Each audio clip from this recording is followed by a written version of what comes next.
idea? Now, I'm going to go through a lot of suggestions. Break it up into small chunks, reinforce it. Simple to do. Create a study area. Simple to do. And you'll be amazed if you take these ideas and do them. I'm going to make a challenge to all of you. It's so easy to sit through a presentation, say, yeah, it sounds good, and then walk away and do nothing.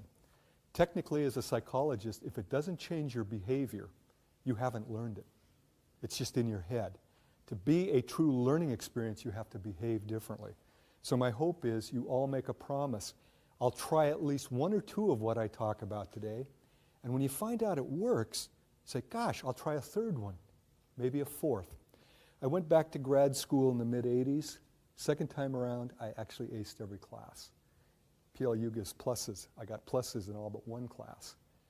I didn't do that first time, okay? I was a good student, but not that good. I used the principles I learned about in teaching psych to become a student. And I wish somebody had told me these things when I was a student the first time. It would have been a lot easier. Okay, so we've got two things going. Break your study up into little pieces with reinforcement. Create a study area if you don't have one. I think you said you do have a study? Yeah, when my youngest daughter moved out, I took over with that. There you go. Okay. Next thing. The more active you are in your learning, the more effective. And yet, increasingly, I have students who think studying is reading it over and over, and they're going to have some magical thing where they suddenly understand it and remember it well. When you're reading it over and over, or saying it over and over, the term for that is rote memorization, spelled R-O-T-E. It can work. It is the way most of us were taught in elementary school. The way I understand it, a lot of Asian schools depend heavily on rote, and some of you may be darn good at it. And if you can memorize and actually understand by repetition, and it's effective for you, don't change. But for most of us, it's not the most efficient or effective way. The way to learn efficiently in college, first you have to decide, what am I learning? Is it a concept or a fact?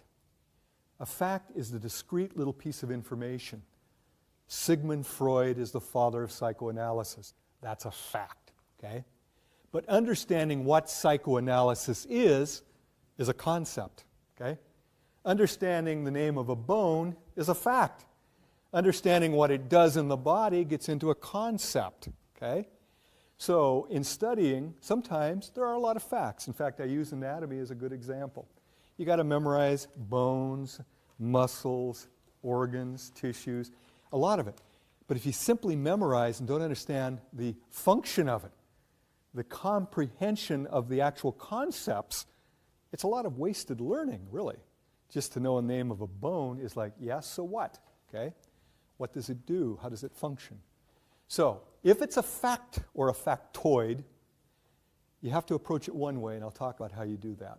But in most college classes, what we as professors are most concerned about is that you grasp the concept. Because concepts, once grasped, will stay with you a lifetime. Facts can easily get confused, but that's why we have Google, why we have reference books. If you know the concept, you can quickly look up the fact if you have to know that for a particular fact. Neat thing is, I get questions, who has more advantage, younger students or older students? Depends on what you're talking about. Most of us, as we get older, realize concepts are what are really important to make our lives better, to be effective in our work, to be effective in our personal lives. Facts, though, we realize we can look up. We can get those if we need them. Young people actually often learn facts very quickly, but they never think about the concept. And I'll give you a simple example. I'm an old guy. When I was a bit younger, I would sing along with the radio with my adolescent daughter in the car. Oh, Dad, if you don't know the words, don't sing the song.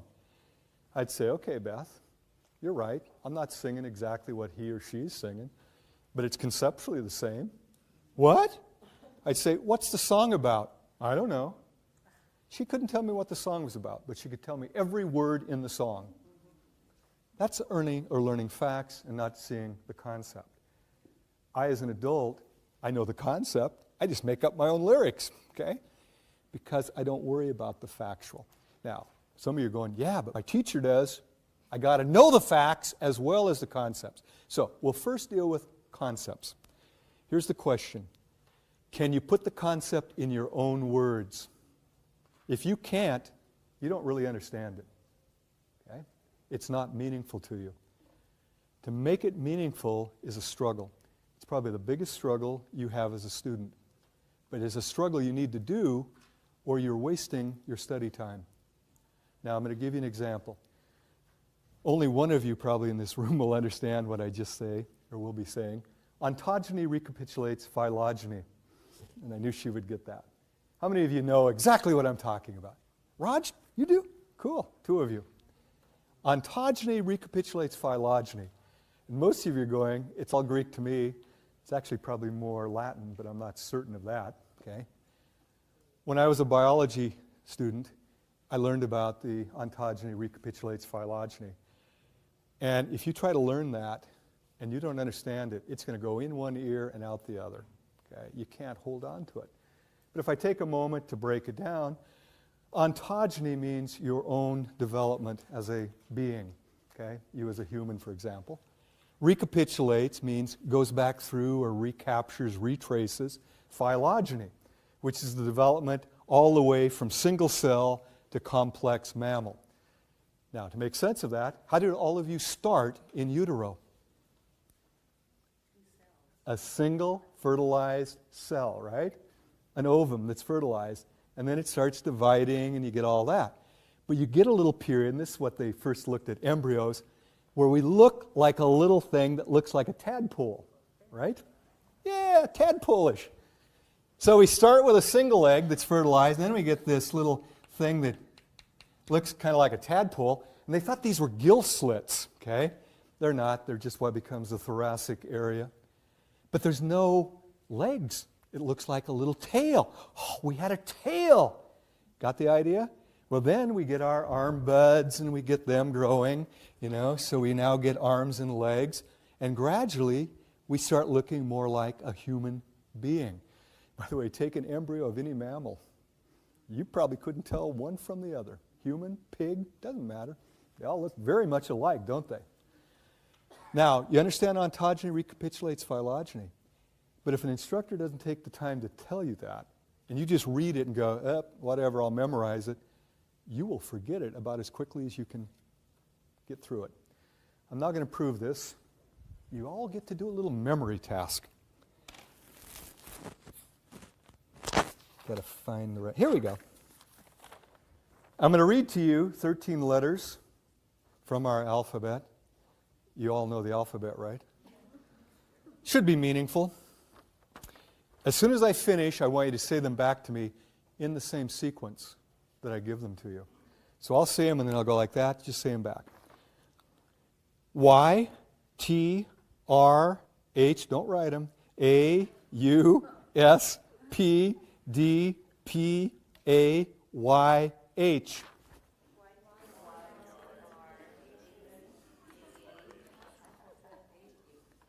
Boy, somebody sounded like they got quite a few.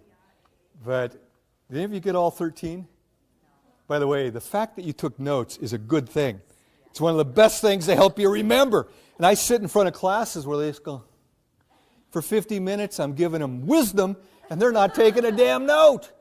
And then they wonder why they don't remember. You can't remember everything in a lecture. I'm going to rearrange the letters a little bit, see if you do any better. H, A, P, P, Y, T, H, U, R, S, D, A, Y. The letters in sequence. Whoosh, letters.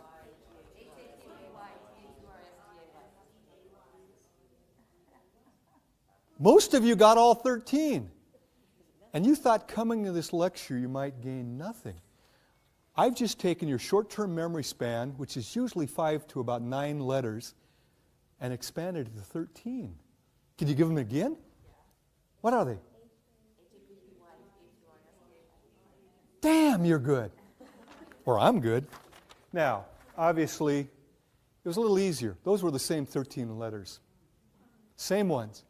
If you're studying anything conceptual and you're trying to memorize it, it's like Y, T, R. It doesn't make any sense. It's in one eye, out the other. If it's out loud, one ear, out the other. But if you take the time to discover the meaning in it, suddenly it clicks. And I could probably ask you next week, what were those 13 letters? And most of you tell me. At the end of the quarter, I could ask you. Most of you could tell me. You might be confused. Was it Happy Wednesday or Thursday? But you'd guess probably Thursday.